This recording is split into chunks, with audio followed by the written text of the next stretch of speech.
Christine Pirenne, the head of the Humanitarian Affairs Ministry of Foreign Affairs here in the Netherlands.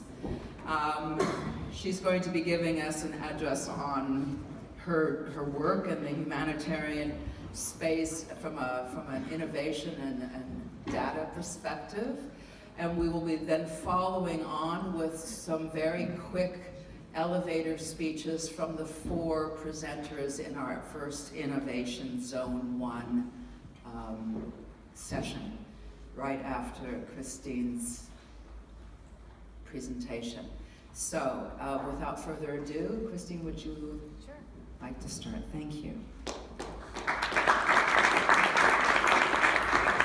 Thank you very much.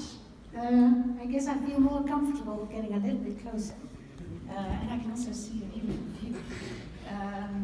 Thank you very much for having me here. It's a pleasure to speak to you and representing the Foreign Ministry. As I was introduced, indeed, I'm leading the humanitarian aid team at the Foreign Ministry, and my focus of my speech, my story, will also be on the humanitarian sector. I understand that the full 3 days, when you talk about the use of data, is also a bit wider. I see the Zero Hunger Challenge on the different posters that are set up at the entrance of the Poor House as well. But my focus, as I said, will be on the humanitarian sector. My story starts a bit gloomy, and probably that won't surprise you. Year after year, we break sad records. The UN does its annual appeals on how much humanitarian aid is needed for the year to come. And this time, 2017, they come with a figure of $22.2 billion to reach 96 million people. It has never been that high. And thinking about what these figures were like in 2005, for example, that's 12 years ago, it's a long time ago, but we were talking about roughly $5 billion needed in terms of providing humanitarian aid to 40 million people. So the costs have almost quadrupled, and the amount of people that we want to reach out to has more than doubled. Another sad, well, maybe that's not so much a sad record, but another record is that countries, donor countries in the world, are more generous than ever before. The amount of dollars made available by the international community to humanitarian aid also increases year after year. Maybe that is a sad record, because you'd rather not have that money to be spent on humanitarian aid. Also, the Netherlands, we've done quite a bit during the last 4 years, where the Minister for Development Cooperation and International Trade protected, well, she had to economize on her development aid budget, but she protected the humanitarian aid budget and actually increased it with a relief fund of 570 million euros for a period of 3 to 4 years. So she also stepped up as much as she could. And then the other sad record is, although, well, the needs increase, funding is more than ever, but the shortages are also larger than ever. So how come that we are in this vicious circle? I don't have to explain. I understand many of you are familiar with the humanitarian sector. You've been places. But we know that the crisis in certain places lasts longer. By average, the figure goes that a refugee is away from home, or a displaced person, for 17 years. A lot of the conflicts of the crisis are related to conflict. If you rank the first 10 highest or most emergent crises, 9 out of the 10 are at least partially also due to conflict. And actually only yesterday, I'm not sure if some of you had an opportunity to see the news. The news in the Netherlands these days is all about the upcoming elections. But at the same time, there was a very thin item on the 8 o'clock news that I always watch, that the Netherlands NGO community has done a collective fundraising campaign starting yesterday for 4 crises in the world where hunger might occur or is already occurring. For the countries Somalia, South Sudan, Yemen, and the northeastern part of Nigeria around Lake Chad. All these four have conflict. And the costs, of course, increase. If you have to deliver your humanitarian aid in a crisis situation, costs only simply due to protect the people that deliver the aid, but also to protect the citizens that have become a victim of a crisis, all these costs increase tremendously. So again, we must break out of that vicious circle.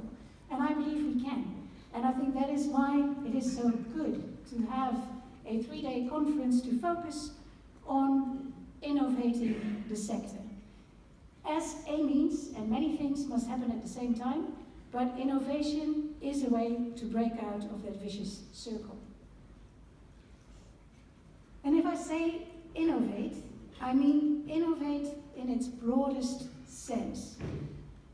I'm thinking about terms such as a real paradigm shift. Just think of Uber, for example, using the geolocation to provide safe, quick, and cheap rides. Or think about Airbnb, that has completely turned the hotel sector upside down. And I think that is what innovation, also data, can do with the humanitarian sector. It will turn the sector upside down. It is a bumpy road, and it doesn't come without risk. Because, there's lots of critics about Uber and Airbnb as well. Rooms that are being rented out that don't have a smoke alarm. What about safety of the guests?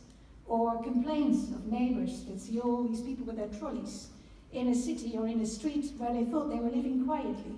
So again, it is a bumpy road, it comes with risks, but it will change the system. So I'm quoting here Darwin, who was saying, nature favors the flexible.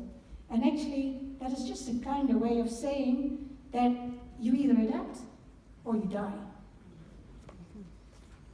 A few examples, and here I must become a bit modest, of the kind of activities that we also, from our government role, support.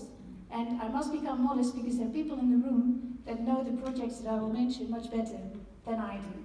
And first of all, I would like to mention the project of WFP, VAM Vulnerability Assessment and Mapping. Is that right? Yes.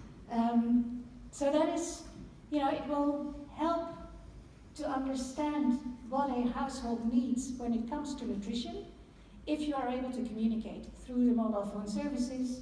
And I remember I was chairing an EU coordination group in Brussels on humanitarian aid and food aid. We had a presentation of WFP on MVAM, and we saw these slides of a lady sitting in a village that was able to connect through a mobile phone and to say, this is what I ate today. That is very crucial and important and relevant information.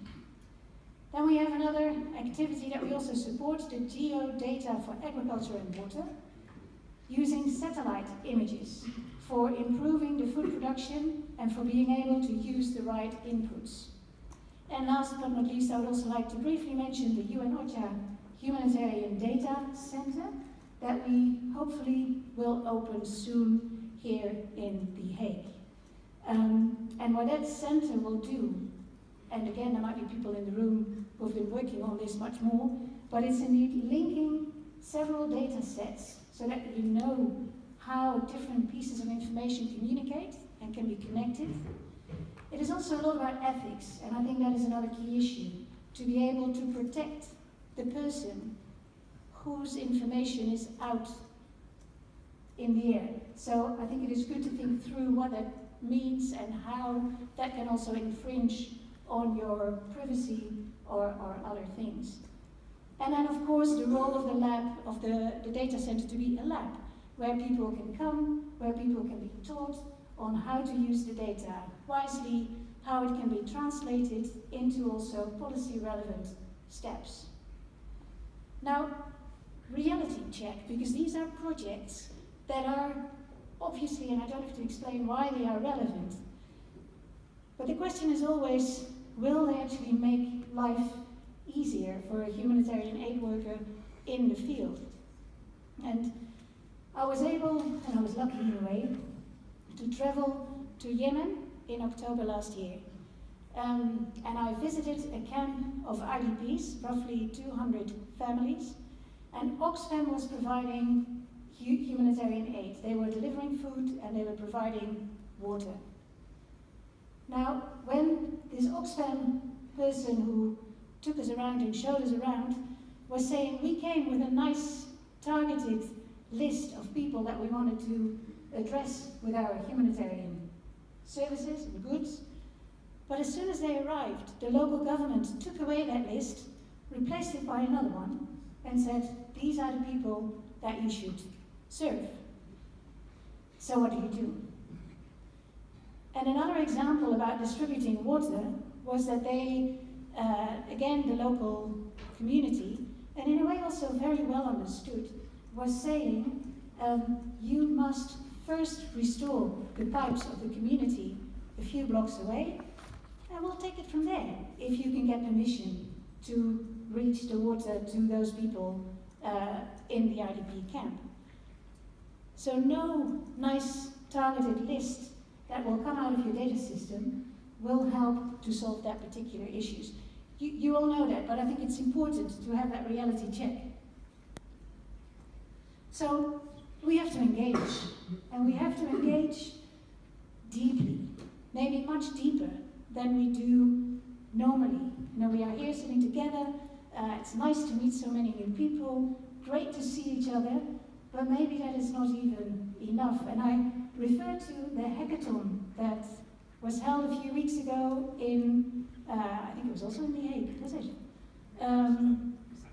It was in Amsterdam, thank you very much. You were there. And again, I think the challenge of a hackathon is to really sit down and unpack a certain challenge. We can have our ideals to say no child should be without an education for longer than a month.